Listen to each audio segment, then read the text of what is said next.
Hello అండి. అందరికీ నమస్కారం. నేను మీ సరోజినినండి.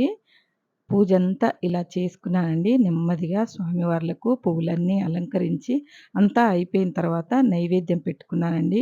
ఈరోజు నైవేద్యంలోకి ఏదన్నా వండి పెడదాం స్వామికి అనుకున్నానండి. కానీ కుదరలేదు. బ్రహ్మముహూర్తం కాస్త ఇంకా అయిపోతూనే ఉంది.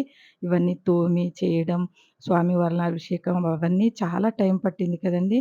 ఇంక ఈరోజు స్వామివారికి జీడిపప్పు, బెల్లం పెట్టుకున్నానండి. పాలు, తేనె స్వామివార్లకు పెట్టుకొని దండం పెట్టుకున్నానండి. ఈ రోజుకి ఇంతేనని చెప్పి, ఈరోజు దక్కిందే అది దక్కుతదండి. మనం ఎంత చేసుకున్నా కూడా అది తిరిగి రాదు.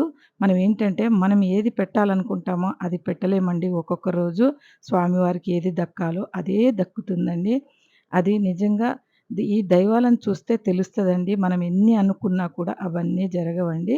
ఆ దైవం ఏది తలిస్తే అది మనం తీసుకోవాల్సిందే మన తలరాత కింద.